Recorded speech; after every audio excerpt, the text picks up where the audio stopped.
Hay una pregunta recurrente, frecuente, demasiado frecuente en nuestro espacio como cristianos. Yo sé que a usted o se la ha hecho algún pariente o algún familiar, a mí me la hacen con frecuencia. Es que la persona viene y dice, bueno, ahora que soy cristiano, ¿no? O sea, ¿qué puede hacer un cristiano y qué no puede hacer? No sé si le han dicho a usted, bueno, y en su iglesia, ¿qué le prohíben? ¿Cierto? Como que hay una serie de normas. Y yo quiero advertirte algo, y si el Señor lo permite, quiero arrancarte de esa perspectiva. Ver el Evangelio como una serie de normas externas que van a constreñir y van a limitar mi conducta es sumamente complicado. Jesús, en medio de una cultura como esa, la cultura judía, llena de un montón de normas que lo limitaban a las personas que los querían limitar, Jesús les dijo, mire, del interior correrá ríos de agua viva. Eso dijo del Espíritu que debemos de recibir. Es muy distinto cuando tienes un montón de condicionantes que quieren hacerte actuar de una manera, a cuando tu corazón es transformado y te impulsa a actuar de una manera libre, de una manera espontánea, de una manera genuina. La religión son normas externas tratando de condicionar tu conducta. El Evangelio es una transformación interna y ahora haces lo que quieres. Lo que fue transformado no fue lo que haces, lo que fue transformado fue lo que quieres. Dios es el que produce en vosotros el querer como el hacer. No está trabajando Dios en lo que hagas, así te mueras de ganas de no hacerlo o de hacerlo. Dios está trabajando en el querer, en tu transformación interna, para que ahora vivas con libertad. ¿Y por qué haces eso? Porque me agrada, porque me gozo en hacerlo. Nadie me está limitando. Pero esa pregunta está recurrente y es un enfoque el que yo quisiera rescatarte si estás desde esa perspectiva. El apóstol Pablo decía, mire, los que hemos muerto con Cristo, los que somos transformados por Cristo, no debemos seguirnos por normas. Y nos dice una advertencia, y nos dice, porque cuando tú estás simplemente enfrentando la vida cristiana como cuáles son las normas de conducta, esas normas de conducta, advierte Pablo, seguramente están contaminadas con opiniones, con consejos y con mandamientos humanos. Y esos mandamientos humanos te esclavizan, te limitan y se desgastan. Te amargan la vida un tiempo y después pasa ese mandamiento, cambió, se ajustó y tú sí te amargaste la vida. Como lo explica Pablo en Colosenses capítulo 2, versos 20 y 23 dice, pues si habéis muerto con Cristo, si de verdad usted es un cristiano nacido de nuevo, en cuanto a los rudimentos del mundo, ¿por qué como si vivieseis en el mundo os sometéis a preceptos tales como no manejes, ni gustes, ni aun toques? Y explica, en conformidad a mandamientos y doctrinas, no escuché, en conformidad a mandamientos y doctrinas de hombres, cosas que todas se destruyen con el uso, no se te olvide eso, como son mandamientos del hombre y el hombre es temporal y el hombre es variable, sus mandamientos son variables. Las normas que cobijaban en un tiempo ahora ya no, y tampoco se parecen a las que cobijarán en el futuro. Cuando está contaminado con mandamientos de hombre, cambiarán con el tiempo. Tales cosas tienen a la verdad cierta reputación de sabiduría en culto voluntario, en humildad y en duro trato del cuerpo, pero no tienen valor alguno contra los apetitos de la carne. Atención, tu aproximación a Cristo no debe ser pensando, bueno, yo quiero ir y quiero que me den la lista. Pastor, ¿cuándo nos entregan la lista de lo que es correcto, de lo que está permitido hacer? Y peor que eso, es que ni siquiera el problema es una lista de lo que podemos hacer. Ese no es el problema. El problema es que en realidad es una listota de lo que no podemos hacer, que es peor. Ni siquiera es la lista de lo que podemos, es la listota inmensa de lo que no podemos hacer. Y como dice Pablo, y con el grave peligro de que la mayoría de esas cosas están contaminadas con mandamientos y doctrinas de hombres. ¿Y qué tienen esos mandamientos y doctrinas? Cosas que todas se destruyen con el uso. A ver, quiero ampliarte esto un poquitico más. Tomemos como ejemplo la cultura judía en la cual Jesús se movió. ¿Cuántos mandamientos le dio Dios a Adán y Varona cuando estaban en el huerto? ¿Cuántos mandamientos había? 1. Y en el monte, cuando el Señor escribió su ley en piedra y luego le tocó copiarla a Moisés, cuando entregó la ley a su pueblo, ¿cuántos mandamientos había? 10. Resulta que la tradición talmúdica, o sea, los rabinos empezaron a decir, este mandamiento, lo que significa es esto, y lo que se debe hacer es esto, y se debe guardar aquí así y aquí asá. Cuando Jesús viene en carne a esta tierra, ni el mandamiento del Edén, ni los 10 mandamientos del Sinaí. Habían 613 preceptos de la ley talmúdica. 613, uno ni se los aprende, ¿cierto? Uno todos los días va a fallar y dice, ay, pero falló en este, pero es que a qué horas me aprendo todos. Todavía estoy luchando con la tabla del 7, ¿y cómo vas a aprender 613 mandamientos? Son demasiados. Cuando Jesús vino, entonces la gran preocupación de la gente era, ¿y esto es lícito o no es lícito? Y de acuerdo a lo que les interesa. Por ejemplo, cuando Jesús vino, en Mateo 22 le preguntaban, ¿es lícito, es correcto tener que pagarle impuesto al César? ¿Es correcto? ¿Por qué preguntaban? ¿Por qué creen que preguntaban? Porque no querían pagar impuestos. Cuando eso a la gente le molestaba pagar impuestos. ¿Es lícito? ¿Qué estaban esperando ellos? Le preguntaban a este rabino, llevo 500 rabinos preguntándole hasta que encuentre que el que me diga lo que yo quiero que me diga. Eso se llama actualmente consejería. Es una persona yendo de iglesia en iglesia, de pastor en pastor, de líder en líder, hasta que encuentre el que le diga lo que él quiere que le digan para después echarle la culpa. Así ocurría. La gran pregunta de ellos, ¿es lícito o es ilícito? Él preguntaba, por ejemplo, ¿es lícito el divorcio o no es lícito? ¿Por qué cree que lo preguntaba? ¿Y hasta dónde iban a ir? Hasta que encuentren el que les diga lo que quieren oír. Todo era un asunto de que es lícito o ilícito. En Mateo capítulo 12, los discípulos de Jesús están recogiendo espigas para preparar algo para comer y vienen los otros y le dicen, pero es sábado. ¿Por qué sus discípulos recogen espigas un sábado? Jesús responde de una manera tan maravillosa, porque tienen hambre. Pero hoy es sábado. Tienen hambre de sábado. Yo los conozco, mañana van a tener hambre de domingo. Es algo tan... Jesús le está diciendo, espere. El Señor dijo, no cojan a trabajar desesperadamente hasta el punto que se estallen y le den prioridad a lo material. Paren un día a la semana para reflexionar, para acercarse a mí, para que tengamos amistad y comunión. Jesús dijo, el Señor, el Padre nos dio el sábado por misericordia y amor a nosotros, y ustedes lo han vuelto el día más pesado de la semana, el día más difícil de toda la semana. Ante esa pregunta, Pablo nos da 3 directrices que vamos a aprender hoy y terminamos. 3 directrices. En 1 Corintios capítulo 10, él dice, todo me es lícito. Usted dice, ay, qué bueno, y fui a la predicación del pastor, dijo que todo. Listo, me fui para la casa, el versículo me lo aprendí, el 1 Corintios 10, 23 va a ser mi versículo. Todo me es lícito. La traducción no es la más correcta. Él está diciendo, de todo lo que es lícito, voy a hablar de las cosas que son permitidas, que no son pecado. No es que todo me es permitido. Qué bueno. Y yo luchando ahí para no más marihuanita. Y no, todo me es lícito. El Señor bendice este baretico, Señor. Ya puedo hasta orar por los... No todo me es lícito, no. De todo lo que me es lícito, hay cosas que aún siendo permitidas, que no son pecado, no convienen.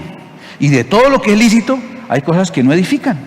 Y luego dice, ninguno busque su propio bien, sino el del otro. Miremos cuáles son los criterios.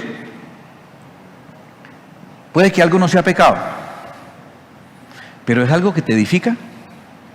Yo me quiero hacer esto y quiero hacer... Listo. Pastor, ¿será pecado? No, yo no le voy a responder. Usted es el que tiene que crecer en su proceso. Usted tome sus criterios. No voy a ponerle normas externas. La mayoría de las veces, las normas que rigen en una iglesia son a gusto del pastor o los líderes. Si al pastor no le gusta eso, lo llama pecado. Si le gusta, entonces lo permite. Y no, usted no está para que un hombre lo restrinja. Usted tiene el Espíritu de Dios para que transforme su corazón. Pero aún en las cosas que son permitidas, vas a hacer estas preguntas. La primera pregunta que es, esto no es pecado, pero ¿edifica? ¿Edifica? ¿Qué es edificar? ¿Forma a Cristo en mí? ¿Con esto que voy a hacer me parezco más a Cristo? Buena pregunta, ¿cierto?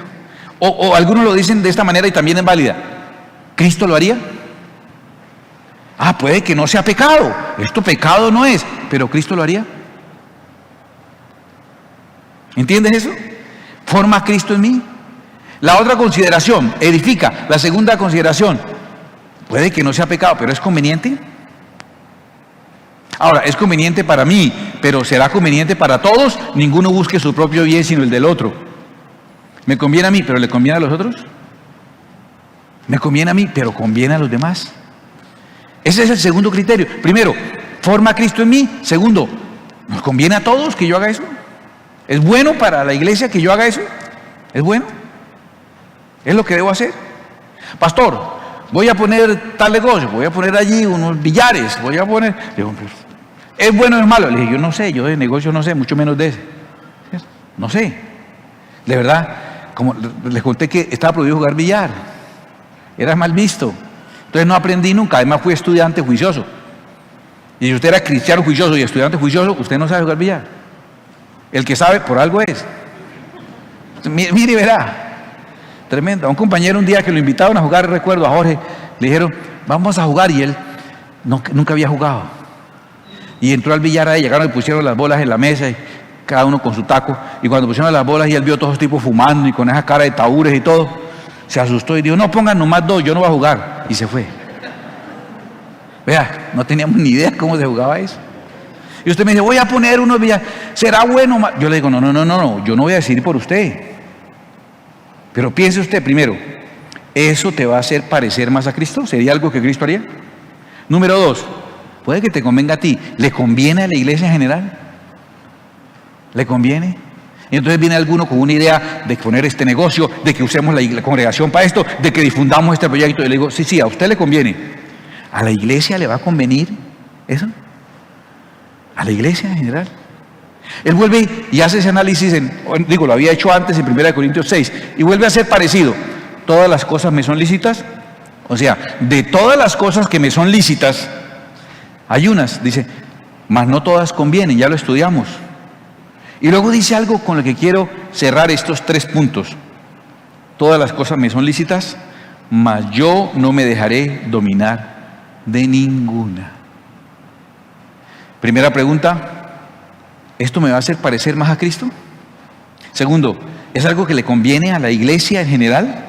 Y tercero, puede que no sea pecado, pero ¿no será que me está dominando? ¿Es pecado dormir? No es pecado dormir, pero ¿no será que ya me está yendo la mano? ¿Es pecado comer? No es pecado comer, pero ¿tanto? O sea, ¿a ese nivel? ¿No será que me está dominando? Y entonces para cosas tan normales como comer, y para que el comer no nos domine, hay una técnica maravillosa para superarlo, es el ayuno. El ayuno hace que algo tan natural y que no es pecado como comer, no te domine. Jesús fue llevado al desierto por el Espíritu y fue tentado a convertir las piedras en pan. ¿Era pecado que comiera pan? No era pecado, pero él estaba en un proceso de ayuno para que la comida no lo dominara.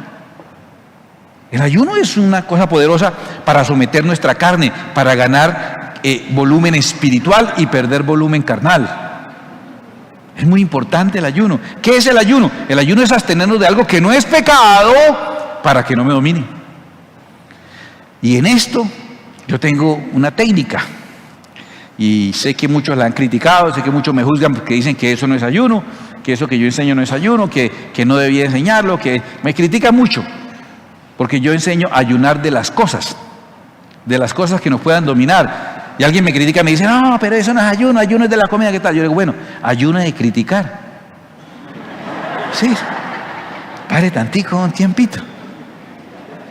Porque lo que la Biblia me enseña es que sí, el ayuno ayuda para romper esas cosas que nos atan. Isaías 58 dice, no es más bien el ayuno que yo escogí, dice Dios, desatar las ligaduras de impiedad, soltar las cargas de opresión, dejar ir libres a los quebrantados y que rompáis todo yugo.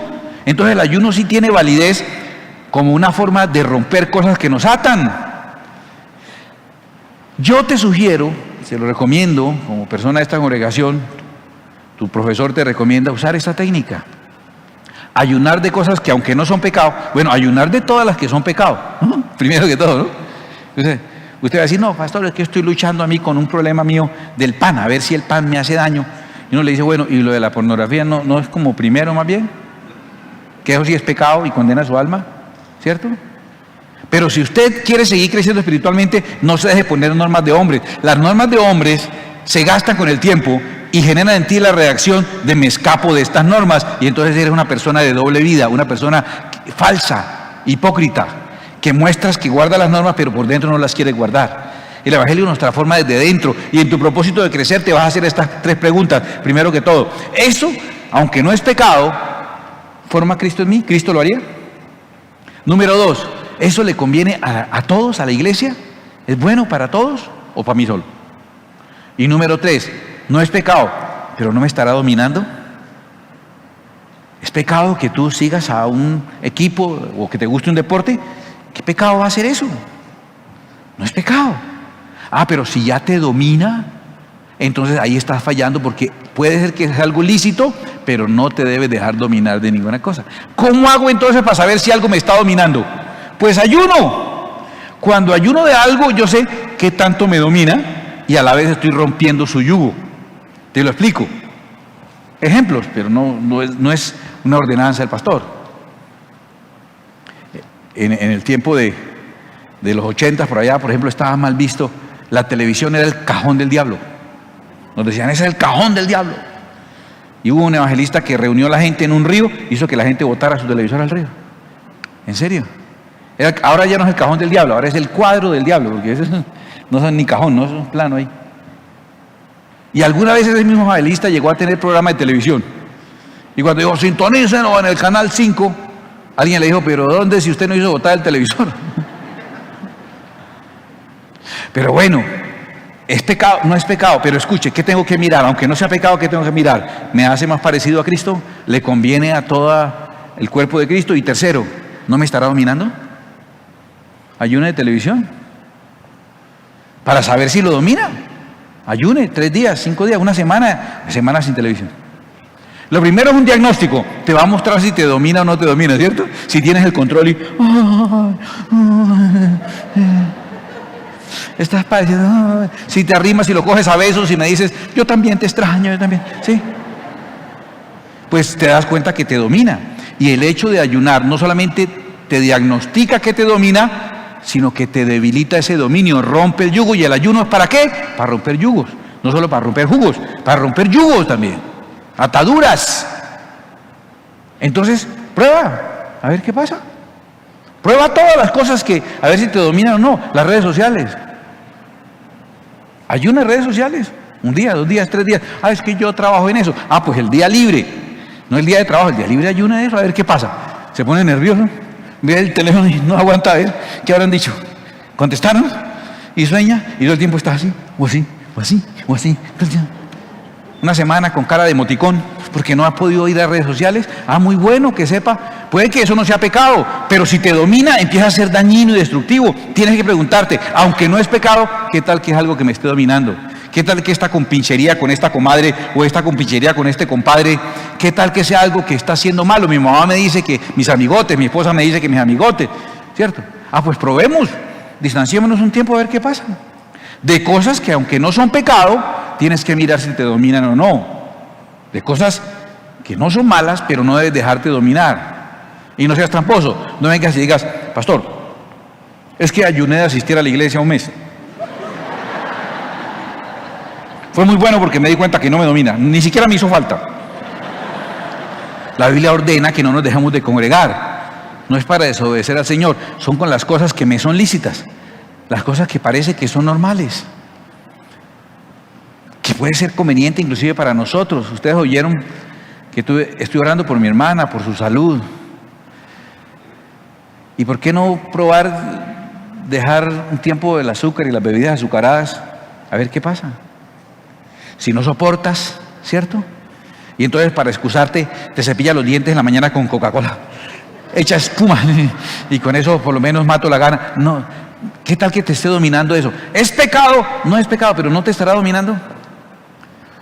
¿Por qué no probar a ver? La gente termina después acostumbrándose a comer los alimentos con agua y termina disfrutándolo y después rechaza esos otros sabores. No es por nuestro mal. Que sí, tienes un deporte o algo, pero ese deporte no estará afectando tu hogar y tu trabajo demasiado. Para un poquitico, para. Es recomendable inclusive tener pausas. Haga una pausa, a ver qué pasa. Y después, no puede vivir sin eso.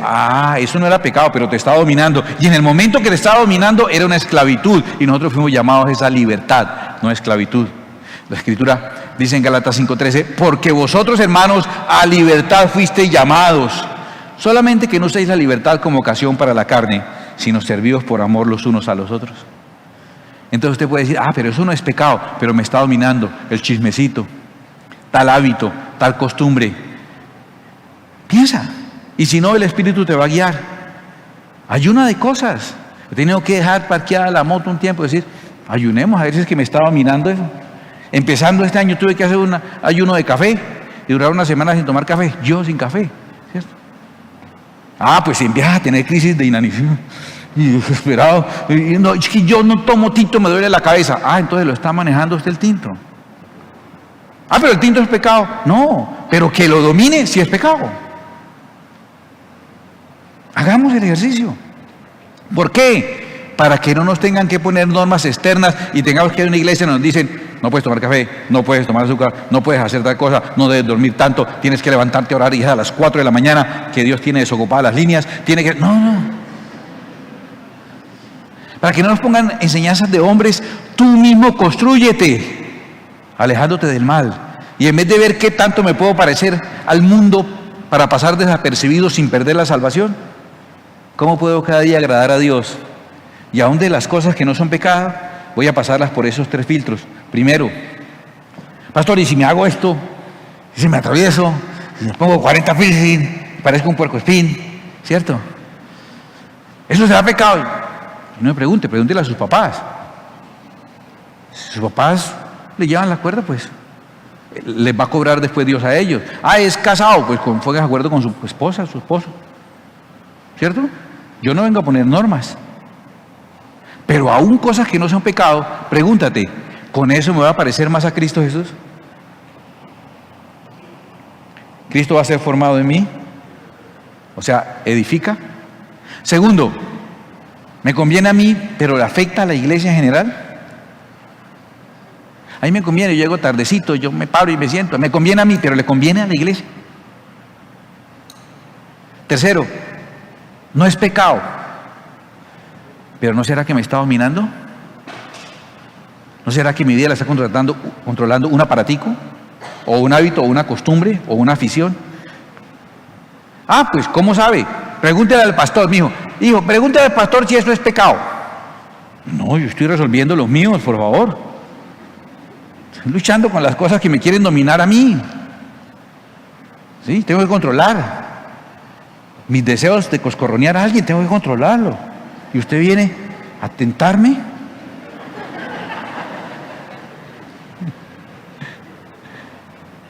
Usted resuelva su vida cristiana, usted. Y usted constrúyase. Y usted pregunte cada cosa. ¿Forma Cristo en mí? ¿Cristo lo haría? ¿Es conveniente para la iglesia o solo para mí? Tercero, ¿no será que aunque no es pecado, no será que es algo que me está dominando? Para que sea llamado a libertad y nada te ate. ¿Lo has entendido? ¿Cierto que sí? ¿Quieres cerrar tus ojos un momentito y decirle, Señor, yo quiero construir una vida cristiana que sea reflejo de Cristo? A libertad fui llamado, solamente que no voy a usar la libertad como ocasión para la carne, como un pretexto para hacer cosas que son pecado. Voy a vivir en libertad. ¿Cómo vivo en libertad? Pues transformado de adentro para afuera, no restringido de afuera para adentro. Yo quiero, Señor, Dios mío, ser cada día más como tú. Señor, quiero agradarte a ti. Sé un cristiano real, diferente. Seamos una congregación diferente. De hecho, te advierto algo. La relación con Dios es tan personal que vas a encontrar que Dios te va a permitir a ti cosas, no pecado, te va a permitir cosas que a otro no, y te va a restringir cosas a ti que a otro no le ha restringido. O a todos les pidió Dios, como a Abraham, que sacrificaran a su hijo. Es una relación personal. Deja que Él sea quien te dirija, pero hazte responsable de tu vida cristiana.